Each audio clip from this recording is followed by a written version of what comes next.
Okay, I gave both fighters their instructions in the dressing room. And doesn't have any grease on him at all. The referee, Carlos Padilla, giving them their last-minute instructions. I leave it with you. Back in the corner. Stay back in the corner. And he caught Hagler with two good jabs and a right hand that might have hurt Hagler. Tremendous pace in the first round. He's slowly cutting. You see that? Oh, he took a hard left hook. Duran goes for the body.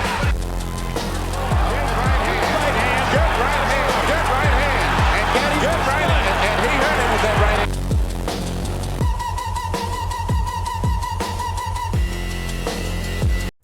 Roberto Duran and Sugar Ray Leonard fought for the first time in 1980, kicking off what would become an iconic rivalry in boxing.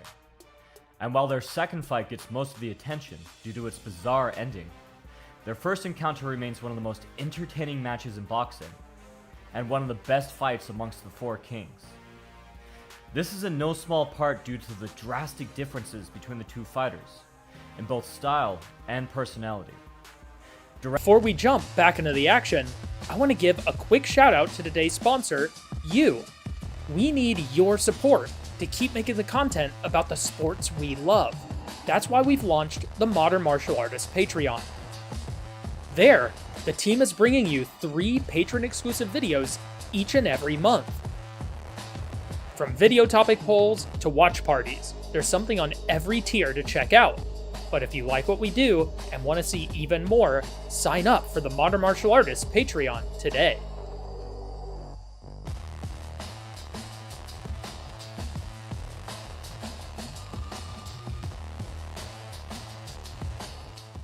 Duran was known as a brutal infighter.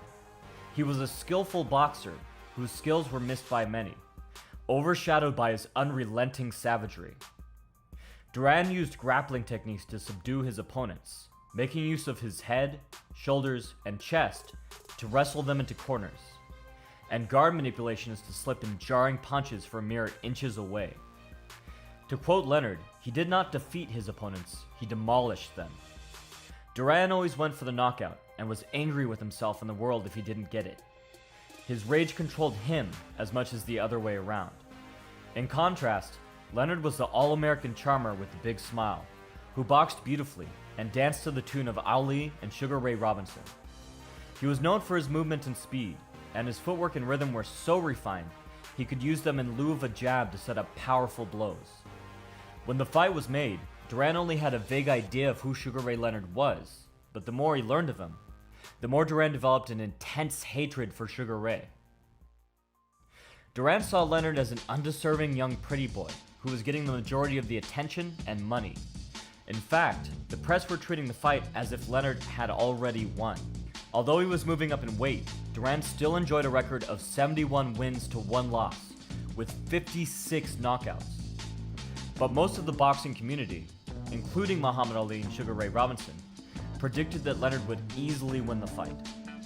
One of the few outliers was Cus D'Amato, who prophesied that if Duran has the will to apply his skills with determination and courage, he will neutralize Leonard's ability. By the time the two first met, Duran was already seething. He made the decision to play to his reputation, to portray himself as savage, crass, and uncivilized as possible.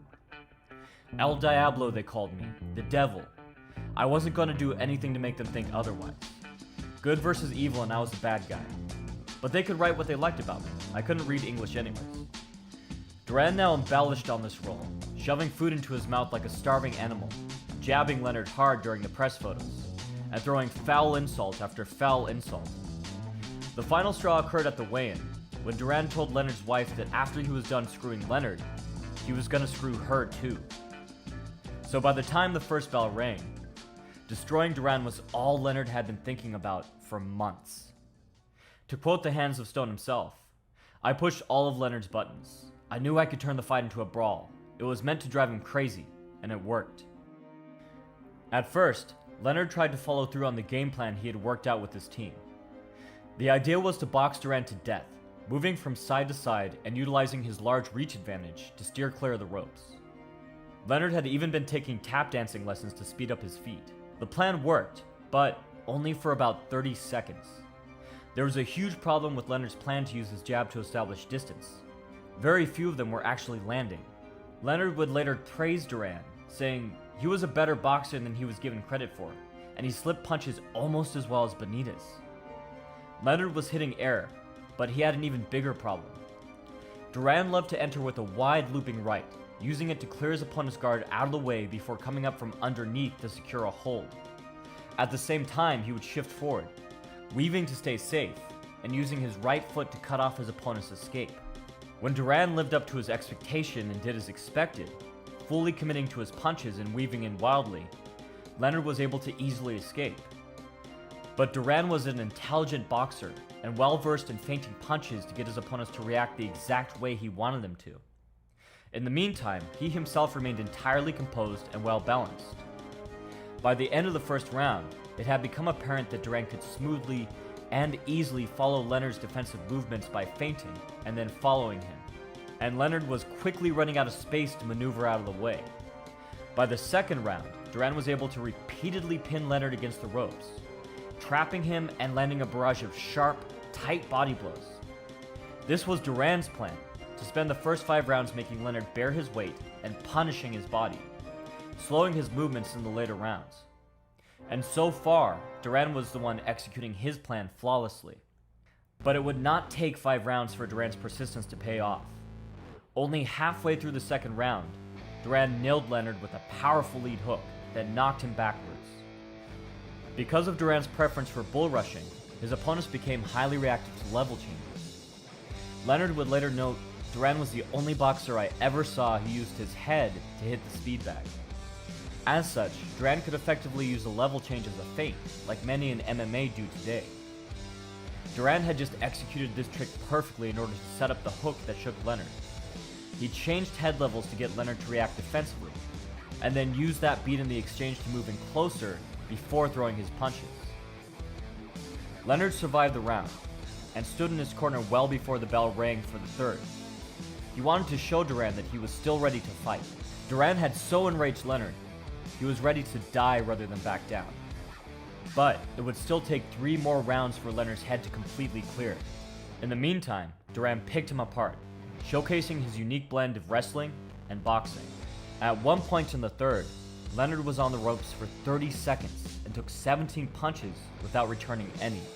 Like Henry Armstrong, Duran used his head and shoulders to knock his opponents off balance and drive them to the ropes. But Duran was as much a craftsman as he was a bully, and he could seamlessly weave left to right to rest his head on either of his opponent's shoulders. This kept him safe and set up new angles of attack. The technique was particularly effective for targeting his competitor's liver. Duran used this technique, and many others, to perform a symphony of destruction on Leonard. At times, Duran would even weave underneath Leonard's head, keeping his own head pinned to Leonard's chest and grinding his skull across his eyebrows. At the same time Duran was weaving between Leonard's shoulders, his hands were busy disrupting his guard and landing some of the tightest strikes in boxing. Duran could manipulate his opponents to create the smallest openings, and then land compact, jarring punches through those openings. Leonard would later explain that, each shot felt like a jackhammer being drilled into my skull. My teeth knocked back so hard, I had to push them into place with my gloves between rounds. But I showed something I had never needed to show before. I showed I could take a punch. Leonard proved he could take a punch once again in the beginning of the fourth, when Duran smoothly slipped his jab and returned a hard right that drove him into the ropes. When Leonard tried to go on the attack, Duran was able to rely on his superior counterpunching. But the biggest surprise to those watching around the world was that Duran seemed to have hands almost as fast, or maybe just as fast as Leonard's. Duran continued pressing forward and digging into Leonard's body throughout the round. Duran ended the round by taunting Leonard with his hands low, evading every punch Leonard threw in retaliation. He then secured an underhook and turned him back against the ropes, so he could unload on him again until the bell rang. Watching from the front row, Ray's wife started to bawl. Finally, in the fifth, something changed in Leonard. Leonard now refused to move backwards, getting low and wrestling with Duran, trying to match him at his own game. He took extreme risks, leaving himself open and enduring shots in order to land a few of his own. Many fighters would have been broken mentally by Duran's unrelenting pressure, but Sugar Ray's response was not to fade. It was to become enraged. "I couldn't tell you why," he would later say. "I think my fighting instincts just took over." Near the end of the round, he used his incredible speed to flurry, digging in a barrage of body hooks and uppercuts, just as his namesake did when he was in trouble years before. He was by no means winning, and Duran was evading most of his punches. But Sugar Ray was starting to hold his own. For the first time in the fight, the two looked evenly matched. The sixth was more of the same, with Leonard starting to rival Duran's wild savagery. Although Duran still proved difficult to hit, Leonard had effectively stunted the Hands of Stone's offense. Duran was too focused on defense at this point to land with the same consistency as he had in the earlier rounds. Leonard's ability to fight fire with fire was buying him much needed time to recover and get his bearings. In the seventh, Duran became more reckless as well, which led to one of the most entertaining, intense, and brutal rounds in boxing history. Both fighters threw everything they had into lightning-fast combinations. But this was no slugfest. Although both Duran and Leonard were being recklessly aggressive, they still displayed masterful defense, slipping, ducking, and blocking before immediately returning fire. At times, the fighters looked surprisingly similar, but the main difference was that Duran punched and grappled at the same time, whereas Leonard would look for a superior position and then pick what he felt was an opportune moment to flurry. When the round ended, all three judges scored the seventh even. But despite Leonard's efforts, he still had not managed to hurt Duran the same way Duran had hurt him. He'd later relate, "Despite my renewed determination, I didn't come close to hurting Duran. I missed my target over and over, and when I did land a strong combination or two, he would immediately land with an effective flurry of his own. If anything, the hits he took made him counter with greater fury, as if he actually enjoyed the pain." Over the last few rounds, Leonard had been surviving on pure willpower alone, but in the eighth, he began to develop effective techniques to stifle some of Duran's attacks. Leonard, either through experience or intuition, picked up on how Duran liked to switch hand positions to set up attacks. Duran liked to switch which hand was grappling and which hand was striking, and then take his opponent by surprise during the switch. So in response, Leonard kept changing his head position every time he felt Duran adjust, keeping his head safely tucked away from Leonard's free hand. Eventually, he realized he could time his shots off of this technique. Now able to somewhat stifle Duran's inside work, Leonard fought Duran at mid to long range. But just as Leonard was competent at inside fighting, Duran's head movement, feints, and rhythm allowed him to remain competitive from a greater distance. This was despite Leonard's massive 5-inch reach advantage. And even though Leonard was at his preferred range, he was still standing flat-footed and keeping his weight sunk low, looking to turn the fight into more of a brawl. From his corner, Leonard's coach pleaded with him to box. But Leonard had incredible movement, and although Duran had neutralized a lot of it through feints and wrestling, Leonard had seemed to throw the baby out with the bathwater, discarding the very tools that had brought him to the top. Neither man had stopped punching for the last 20 seconds of the round. By the end, Ray's wife had stopped crying, but only because she'd just fainted. By the ninth, the fight had truly transformed into one of the most complete fights in boxing history, with the fighters displaying all skill sets and moving seamlessly between all ranges. Both fighters were willing to fight anywhere, in any way, employing skillful defense with recklessly aggressive offense. Once again, all three judges scored this round even. In round 10, the momentum again shifted. If there was one thing that set Leonard apart from the rest of the Four Kings, it was his ability to adapt mid-fight. When Duran charged in, Leonard now sidestepped and pushed down on Duran's head to knock him off balance and turn him. Alternatively, Leonard would duck down even lower than Duran, forcing him to stop in his tracks for fear of slamming into Leonard's head. Now that Duran's wrestling had finally been dealt with, Leonard could focus on intelligent offense, With a second or two to breathe, Leonard could set up attacks and read Duran's movements. He caught Duran as he tried to duck away with a hard, chopping right. For the first time in the fight, Leonard had seriously hurt Duran. Perhaps it was fatigue, or perhaps it was this one well-landed punch. But Duran's speed would not be the same throughout the duration of the fight.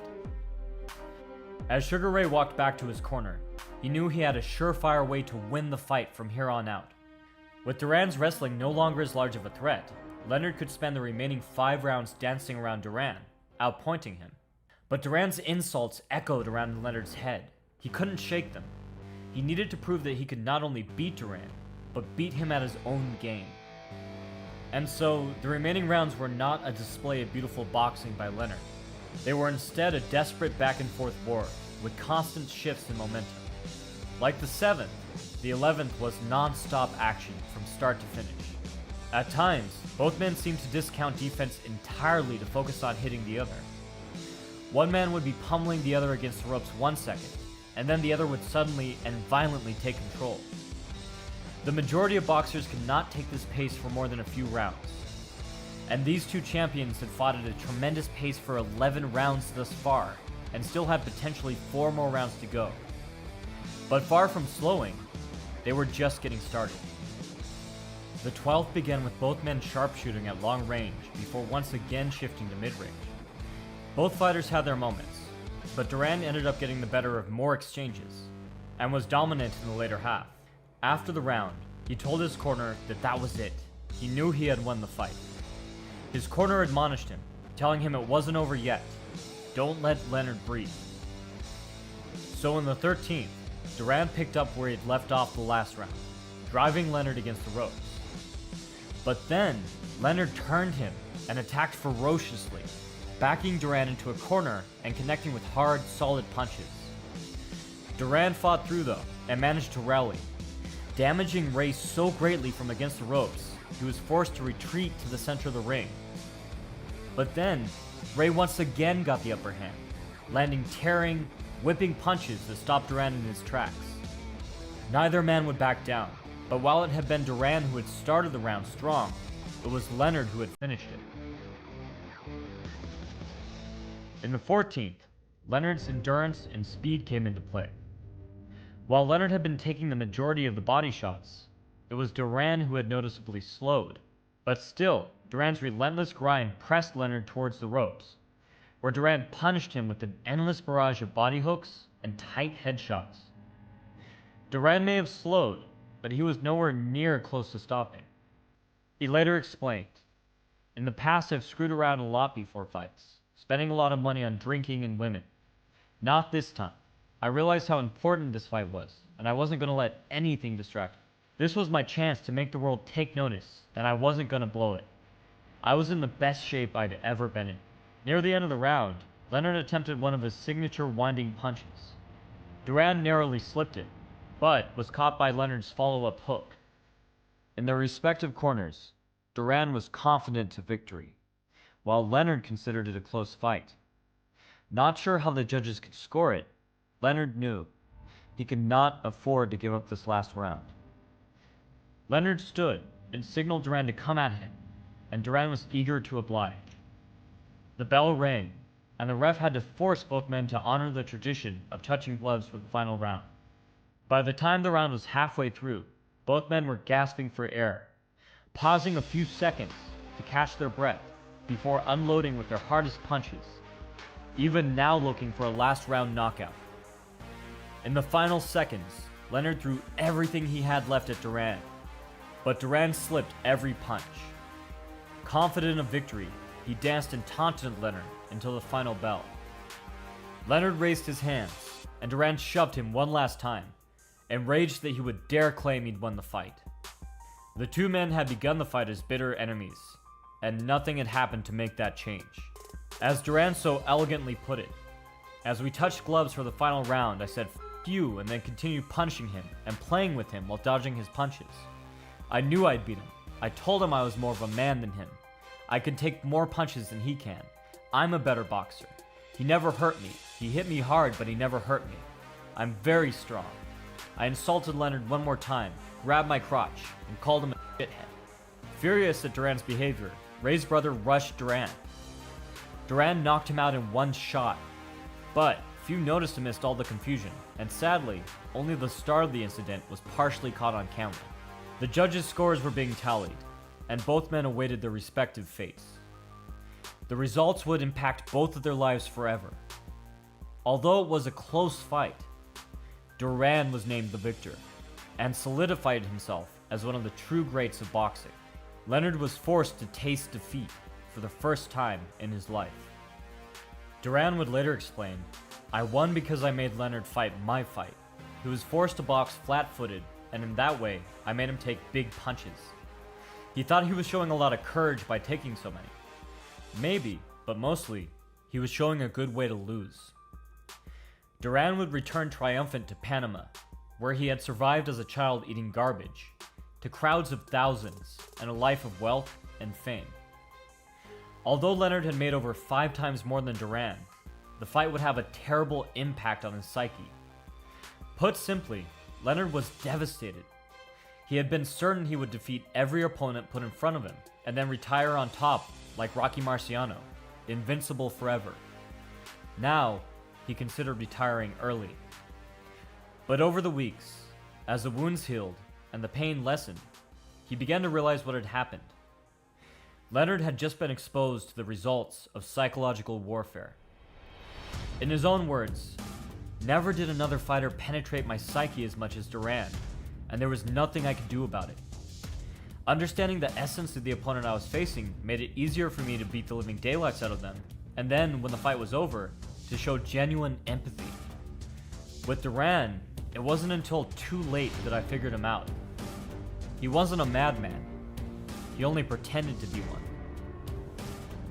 Leonard decided that he did not need retirement. He needed a rematch. As it turned out, he would get one.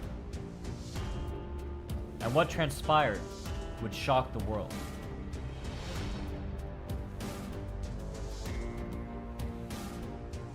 Hagler vs. Hearns is widely regarded as one of the greatest fights in boxing history, and perhaps the greatest short fight in all of combat sports. In an era of great competitors, two of the greatest faced off and gave everything they had for 3 rounds, throwing a combined total of 338 punches, with each fighter landing over half of them. At first billed as the fight, this match would come to be known as the war. Both Hagler and Hearns were elite champions who had developed their own unique styles and strategies. Hagler was a switch hitter, comfortable fighting with either foot forward. He used this to great effect to cut off the ring or catch his opponents when they thought themselves safe. One of the greatest benefits of this is that Hagler didn't need to pivot to remain in a defensive guard like most fighters. He instead weaved as he turned to face his opponent with his opposite foot forward. This tactic earned him a number of knockouts throughout his career. As well as being comfortable in any position, Hagler was also formidable at any range. At long range, Hagler would shuffle into his lead. While gazelle punches are normally done with hooks or uppercuts, this was effectively a lead straight or almost like a gazelle jab. It covered massive distance and packed a lot of power. At close range, Hagler would break his opponent's defenses down with a steady downpour of relentless punches. And lastly, Hagler's ability to take a punch was legendary. Hagler never seemed to lose steam. He had rarely ever been wobbled, let alone knocked down. And it was widely expected that if he were to win against Hearns, it would be in the later rounds after steadily wearing him down. Hearns was a long-range in-and-out fighter with a fast, flicking jab and a terrifying right hand. Hearns' power was incredible. Whereas Hagler had gone the distance with the hands of stone, Roberto Duran, Hearns had taken him out almost effortlessly, sending him crashing to the canvas.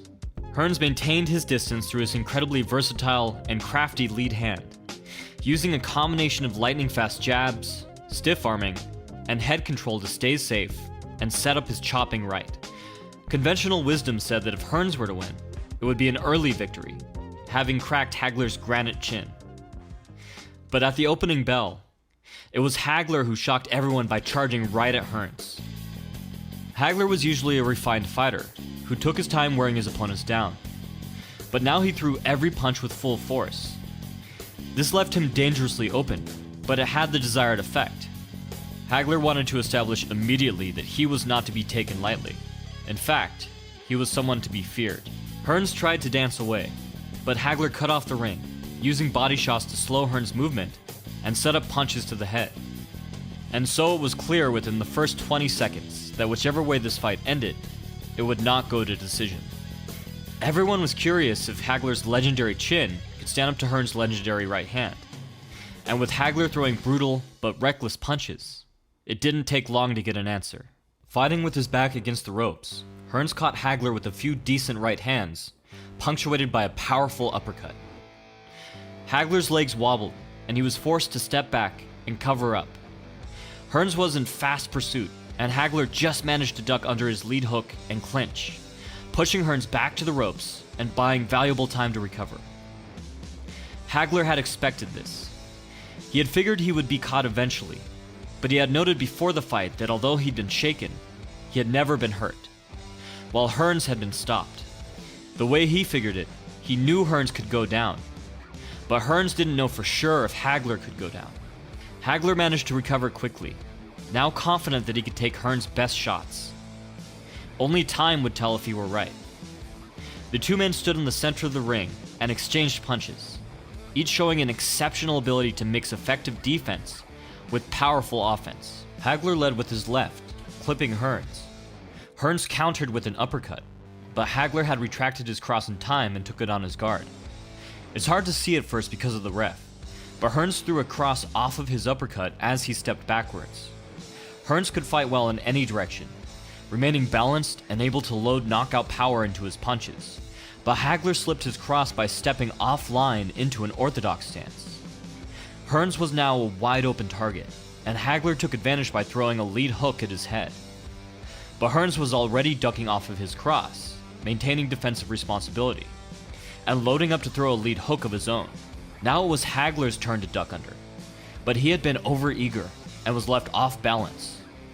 Hearns saw an opportunity, and now he advanced on Hagler. But once again, Hagler's ability to effortlessly shift stances saved him, and stepping back into southpaw gave him the space he needed to slip inside. Hagler landed a right to the body, but Hearns crowded him, preventing him from throwing more effective punches. He then backed Hagler off with the lead hook as he pivoted to a safer angle. This high-level exchange had taken no more than 3 seconds, and it's crazy to think about that if either man had slipped up, even for a moment, it may have meant the end of the fight. Undeterred, Hagler pressed forward again. At first, both men remained unable to penetrate the other's defense. But then, punches began to find their mark. Hearns had a movement-based defense, so Hagler knew that if he could just get him against the ropes, it would be neutralized. Hearns was able to consistently punish Hagler as he moved backwards, but Hagler's head movement, shifting footwork, and gazelle punch allowed him to consistently drive Hearns towards the corners. And, in the last minute of the round, Hagler finally trapped Hearns in the corner, resulting in an intense close-range exchange. Both men boxed masterfully, framing to create space, weaving to avoid punches, and coming up with their own. Although Hearns landed some great shots that would have badly hurt most other opponents, Hagler began to get the better of the exchanges, timing Hearns' head movement to catch him as he came up, and throwing head-body combinations with tight, compact punches. At close range, the height difference actually worked against Hearns, leaving his body more exposed. But eventually, Hearns hit Hagler with 2 hard rights on his guard. He had fought his way off the ropes, but then Hagler stepped forward into a hard right, staggering Hearns and sending him crashing back against the ropes. Hagler pressed forward, but Hearns again fought his way off the ropes. And then, the round ended. The crowd cheered. This one round of boxing had seen more action than many entire fights. During one of the exchanges, Hearns had at some point landed a blow that opened a deep cut on Hagler's forehead, and blood would flow freely from it for the duration of the fight. As such, the attention was on Hagler's corner trying to stop the bleeding. But, unbeknownst to them, it was in Hearns' corner that a bigger problem was being dealt with. Hearns had broken his hand in a fight years ago, and as he returned to his corner, he was certain that it had happened again. But the idea of quitting never entered Hearns' mind, and he returned to the center of the ring to face his competitor without a second's hesitation. Perhaps due to his broken right hand, Hearns had decided to dance and maintain distance this round. But astonishingly, he seemed to still be looking to hurt Hagler with his right. He had just decided to pick his shots more carefully. Each time he landed must have caused incredible pain. What's truly impressive about this round is how well Hearns managed to maintain distance and set up shots, even missing his most powerful weapon. He would stop short as he stepped back, sneaking his rear hand forward and breaking his own rhythm to drive his punch into Hagler as he chased him. Hearns would then use this squared up neutral stance for lateral movement, rebounding from one foot to another to exit out at an angle. Hearns remained elusive throughout the round, using head control to steer away from the ropes and circling with cross steps. But in the last minute of the round, Hearns grew careless and decided to throw a combination at mid-range. Hearns connected with a solid uppercut and then slipped Hagler's countercross. Both men missed with the lead hook, Hagler stepping back into orthodox to throw with his left. But then, Hagler hit Hearns hard with the right cross, stepping out of it into southpaw to slip a hook to the outside, and then landing with an off-angle hook of his own. He now chased Hearns to the ropes, landing vicious combinations until the end of the round. And although Hearns had just been brutalized on the inside, he walked back to his corner with a smile. In Hagler's corner, the cut from the first round had gotten worse. Hagler had been subject to unfair judging in the past, and he deeply feared the fight would be stopped due to the cut. The bell rang, and both men met in the middle, for what was fated to be the last round of the fight. Both men were holding their own.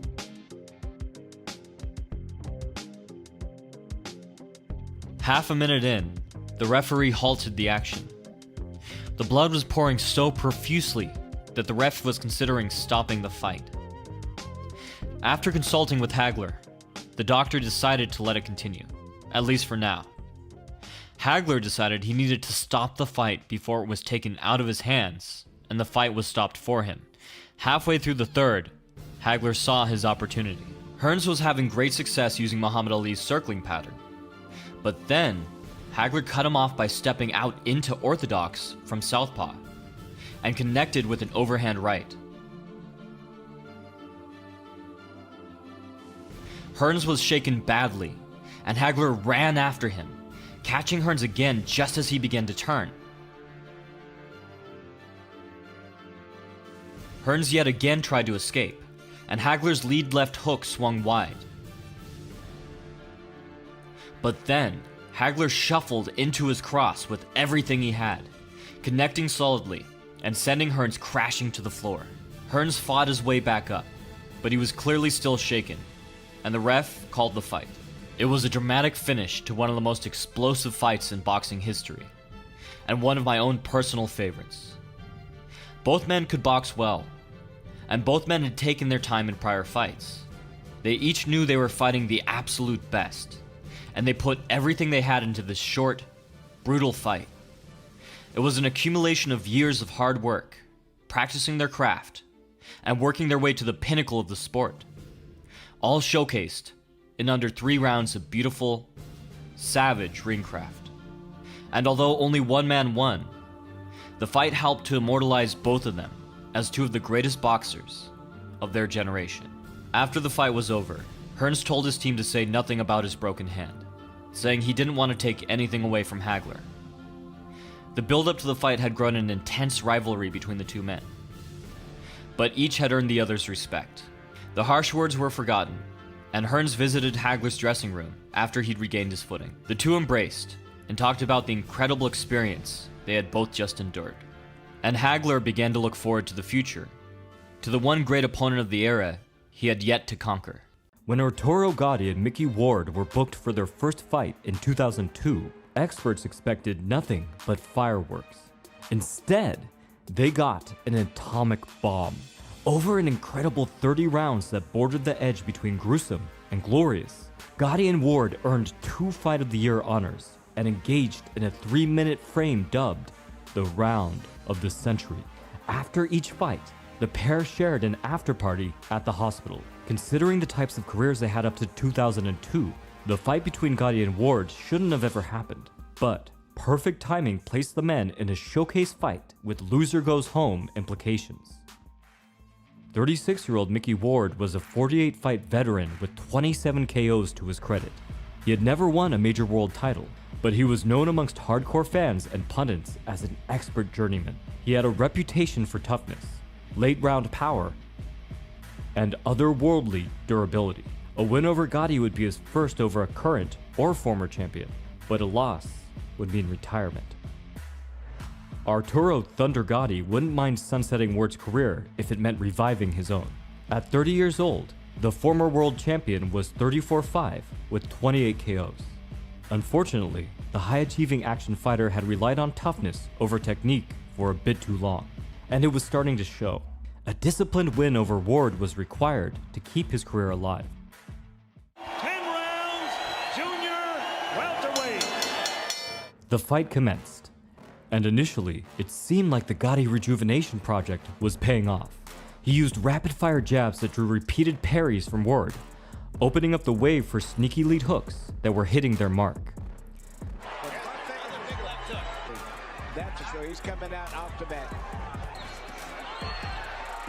The cut on the right eye of Mickey Ward. Plus, Gatti employed clean footwork and head movement to avoid Ward's stalking pressure and wide, swinging hooks. He's looking very good. His shoot punches real loose, freely. Everything is flowing beautiful, and he's moving out of the way very gracefully. And Gatti was letting loose with blazing fast combinations that found their targets through sheer volume, like Ward was trying to use an umbrella against a tsunami.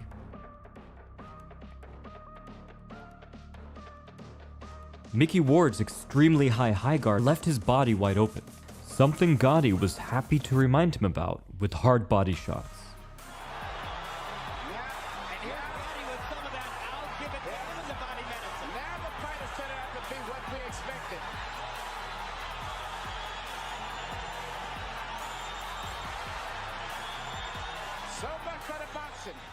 But starting in the 5th, Ward began to build momentum with heavy connections that really bothered Gatti. Surviving the early onslaught was impressive enough, but Ward wasn't just surviving, he was getting stronger. He ratcheted up the pressure, carrying forward like a violent wind-up toy, and cracked Gatti with sickening shots to every target available. And though many still had Gatti ahead, he had not done nearly enough to truly control the fight, or discipline Ward's endless pursuit. Though many were getting through, many punches were also negated by Ward's nuanced high guard, which relied on subtle parries with his forearms and elbows. This resulted in a ton of wasted effort and energy for Gatti, leaving him depleted without much to show for it. Some of the punches connected, but had already lost steam by running into Ward's guard on the way there. Even worse, Ward wasn't letting Gatti clinch, meaning he couldn't slow the pace after his energy-intensive, explosive footwork and flurries. Ward utilized forearm frames and overhooks to keep the action going, essentially chaining Gatti to a hamster wheel and forcing him to run for the duration of the round. Luckily for Gatti, he didn't necessarily need fancy flourishes or ballroom-level footwork. Clean boxing was his goal for this fight, but that soon gave way to pure primal rage. If Ward wanted to drag this thing to the trenches, Gatti wouldn't wilt from that call. He would meet him there. The fans are going to get 12 rounds of action out of 10 rounds tonight. And from this point in the fight, their shared battle lust, combined with their contrasting styles, would create one of the most intense fights ever seen in the ring. It is man against man in there.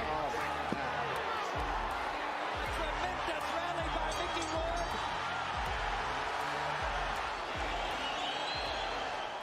Over the next few rounds, Gatti would dodge Ward's punches from the outside, or meet him head-on to duel the pressure. But Ward was consistently in his face, pressing the issue, often switching to southpaw to zip inside. Ward's few and far between connections were just as effective as the high-volume blitzes from Gatti. Thunder would even press Ward back with heavy, multi-punch assaults. But Ward was not deterred. He would nod, catch his breath, and resume the slow but steady chase like a journeyman version of a slasher movie villain. By the end of the 8th, everyone could see that Gatti was wearing this war of attrition like a brick in a swimming pool. His posture was breaking, and the damage was piling up. There's the right again as Ward chops away at Gatti. Arturo hitting a little flat spot here. Oh my gosh. Oh my goodness. You gotta suck it up. What a fight. Then came round 9, the round of the year in the fight of the year. Or, as famed coach and ringside commentator Emmanuel Stewart put it, the round of the century. Ward pounced on Gatti from the opening bell, boxing Gatti in with a quick step into southpaw. Thunder looked for safety in the clinch, but Ward would have none of it. He slammed Gatti with uppercuts before hitting him with a setup hook to the head. With Gotti's guard up high, he left an opening for the most polished weapon in Ward's entire arsenal, his signature left hook to the liver. As soon as it landed, Gotti's face contorted in pain as he fell to a knee.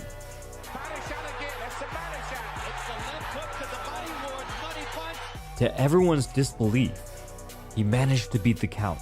But if Ward had his way, Gatti would go straight back down. He jumped on him, slamming him with blow after blow as Gatti kept his elbow glued to his side. Desperate to avoid another dig to the liver, he circled away, but no amount of movement seemed to put any distance between his head and Ward's leather.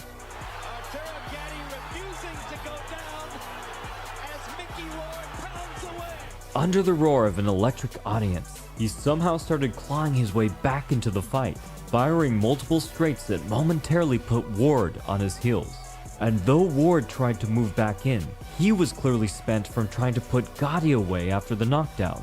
So, Gatti dug deep enough to hit bedrock and dove in with everything he had, pushing Ward back with simple 1-2s and thudding body shots that got harder with each connection. Gatti seemed to find new strength with every shot.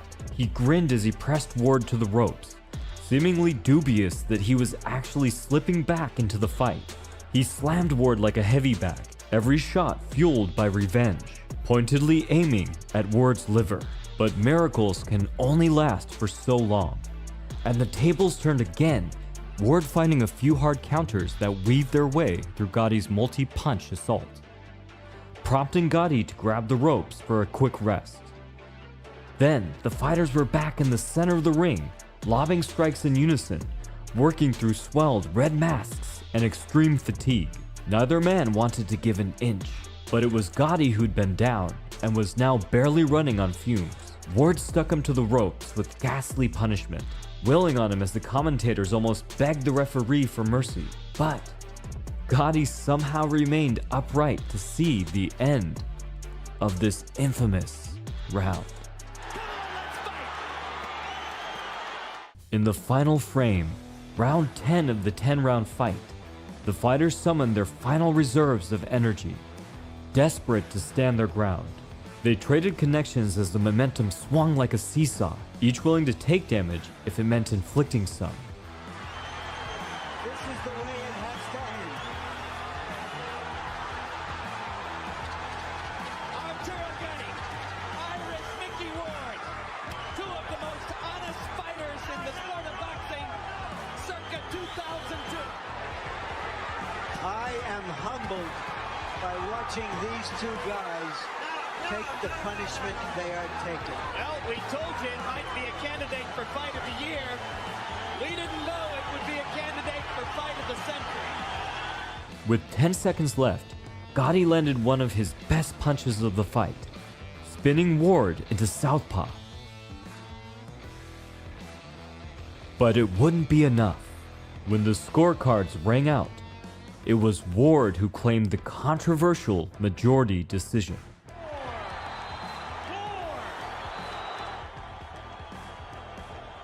The first fight was an instant classic, so it was to everyone's delight and no one's surprised that the pair booked an immediate rematch 6 months later. For this fight, Ward finally got the first major payday of his entire career, but he'd have to fight in Gatti's adopted hometown to earn it. Having gone through the first fight, Both athletes knew they'd need to be at their absolute best for the rematch. And from the start, it showed. Gatti utilized aggressive footwork to prevent himself from getting corralled into the corners again.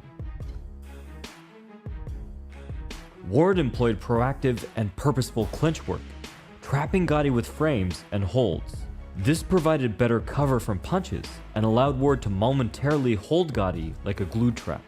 And the right hand lands across the top, and now here comes Ward's first big rally.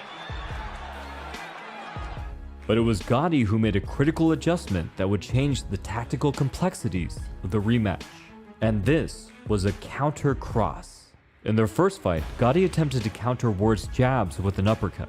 This is a high-level and somewhat peculiar answer to the jab, so it's probable that his team had a good reason for drilling it. But it simply didn't connect enough, if at all. So this time, they went to the cross. And that was finding its mark.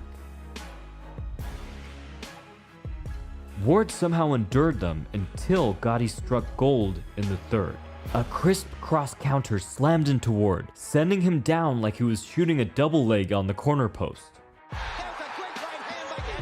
Ward got back up, and Gatti tried to make him pay. Another crushing right hand bounced Ward off the ropes, but Irish Mickey Ward echoed Gatti's bravado from the first fight, waving Gatti on with his hand slapping his sides. Gatti took him up on the offer, but still, Ward would not shy away. Mickey Ward is very wobbly.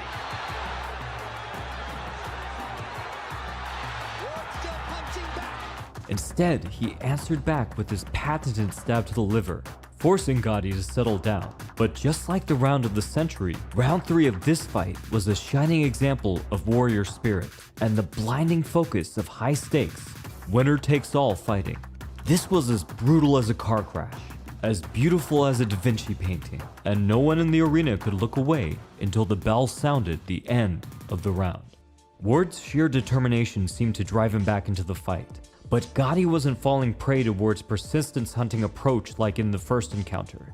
Instead of relying on the clinch, Gatti stayed mobile and elusive to prevent himself from getting easily pressured.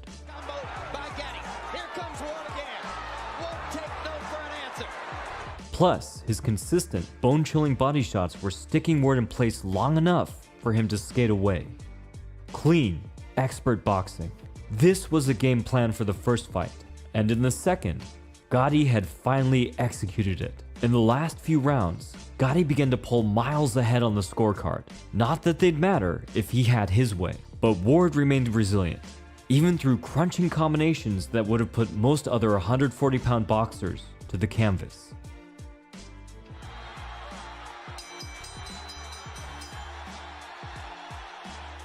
The fight ended, and Gatti came away with the victory by a large margin. But even still, the public craved a rubber match. And even crazier, Gatti asked for it too. With the fight of the year and an action-packed follow-up behind them, Gatti and Ward would meet one more time. And while you might be wondering how the third fight could possibly outshine the first two, in actuality, no one could have been prepared for the drama-filled barn burner of this trilogy's final chapter. Ward entered the third fight with the same attitude as the first. Retirement was on the horizon. The 37-year-old part-time construction worker wanted to finally put the hurt business behind him. So this wasn't just closing the book on a rivalry, it would be his final work in his 17-year tapestry of boxing passion and dedication. On Gatti's side, this fight was just as important. He'd seemingly found his groove against Ward in the rematch, but he needed to leave no doubt that he was a rejuvenated and improved fighter. At 31 years old, Gatti was as hungry as ever, desperate to reach the championship status of his early 20s. So with one man fighting for a storybook ending and the other fighting for a path forward, the stakes were set for the final first round. Ward began the contest with what seemed, at first at least, like a solid game plan.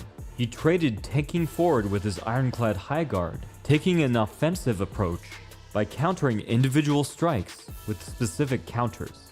He countered Gatti's jab with the cross,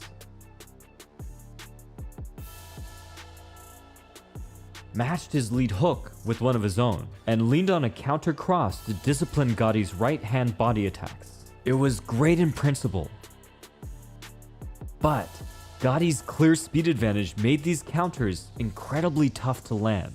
Even worse, the tactics that Gatti had used in the first fight were even more polished now. Mickey Ward doesn't look too good at this point in time in the fight. Arturo's beating him up. No, he's beating him in every way. Power punches, boxing, ring generalship. Heading into the fourth, Gatti was doing so well that it seemed like he would mostly coast through the entire fight. But then, disaster struck. Ward's forearm blocked Gotti's vision. He misaimed his strike. An errant body shot bounced from Ward's guard, slamming into his hip. The reaction was immediate and painful. Gotti's right hand, which was fractured in the second fight, was now straight up shattered. Not even halfway through their encounter, he was a one-handed fighter from here on out. Ward was back in it now, swarming Gatti, who did his best to stop the violent whirlwind headed his way. He used every trick available, clinching, moving, shelling up against the ropes. And we're wondering if Arturo may have hurt his right hand again. He grimaced in pain and hasn't thrown the right hand since. And Mickey Ward has taken advantage to pound it. Long fight to have anything hurt. Blocking Ward's heavy left hook with a broken hand must have been hell on earth. Even still, he held on, regained his footing with his crafty lead hand attacks. By the midway point of the round, Gatti mustered the courage to lob a right hand, but it did nothing to stop the hurricane that was Ward's offense. Ward was paying Gatti back with interest, swirling punches into any opening he could find. He wrestled inside, pounding Gotti's jaw with uppercuts. But then, Gatti battled his way back, winging his left hook with 110% effort, and even throwing his right hand with renewed vigor. He took multiple rounds worth of damage in just a couple minutes, but he was not giving in. Gatti coming back, using the left hand. Gatti showing great courage as he tries to get Ward off of him with one hand. In between rounds, Gatti told his corner that his hand was jelly. What you want me to do? My right hand. What you want me to do? I gotta keep going. Okay, listen. Gatti was resolute. He was here to fight. So, with 6 rounds left to go, Gatti would try to take on his closest rival as a one-armed boxer. For the next few rounds, Gatti rolled the dice with an active left-handed assault, carefully finding targets for his battered right hand. But even the softest target resulted in unimaginable pain each time he connected. Astonishingly, his gamble was paying off. He was handling Ward with just his left hand, but his luck ran out in the 6th. Ward and Gatti threw dueling left hooks, but an Irish follow-up overhand right blasted Gotti's temple, sinking him to the floor.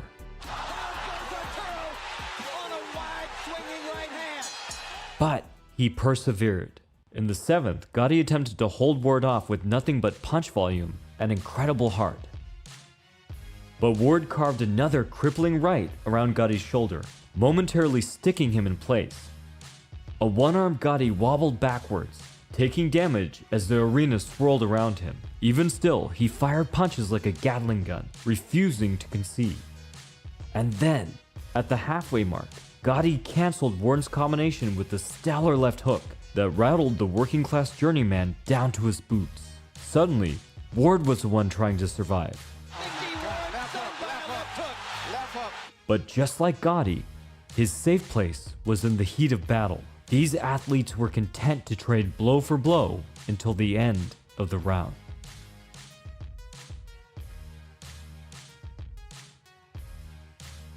It was a nail-biting affair thus far. The final 3 rounds would determine not only this fight, but the entire trilogy. As if he hadn't been impressive enough thus far, Gatti went into a higher gear, and somehow he used his ruined right hand to do it. Whether it had gone completely numb, or he had just gotten resigned to the pain, he now was throwing it with authoritative, fight-ending intent. Now his punches had routes for accurate combinations with both hands, a successful tactic dating back to the second fight. Soon enough, Gotti's compact left hook was sliding inside Ward's wider power punches, simply getting to the target first. He was back in the driver's seat for the first time since breaking his hand, and he seemed to be rolling downhill on Ward, who was gasping for air thanks to Gatti's incessant bodywork. And then, the 30th round. The two men embraced, at this point feeling more like brothers than sporting rivals. But, as expected, the moment of tranquility quickly gave way to chaos. Ward landed a hard counter to start, but Gatti paid him straight back with a multi-punch combination. From there, the pair engaged in what amounted to a street fight on professional canvas. Punches sailed in either direction, rocking the men back and forth like the ring was on choppy water.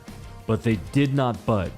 They couldn't afford to. They peered through crimson disfigurement, standing within the shared history of boxing's greatest rivalries. Each earnest attempt at harm had meaning far beyond violence. It was proof of their warrior code, a conversation that only they could understand. The men exchanged in a final, exhausted flurry as the bell rang out. Every spectator knew that they had just witnessed history. The inferno of this incredible series welded these two men firmly within boxing's rich history. It was Gatti who was crowned the king of the trilogy. But it was a rare instance where both men were truly victorious. It dragged Mickey Ward from relative obscurity to worldwide recognition, the masses standing in awe of his toughness and dedication. For Gatti, it fueled him to once again wear gold before his untimely passing at only 37 years old. A life ended too soon, filled with achievements few could ever hope to match. Through the horrific beauty of neck-and-neck combat, respect turned to close friendship. Ward coached Gatti for his final fight, delivered the eulogy at his funeral, and at his posthumous Hall of Fame induction, Ward said, "Even though he beat me, I miss him every day. I'm proud of him, like you would not believe." From the Modern Martial Artist, this has been David Christian, wishing you happy training.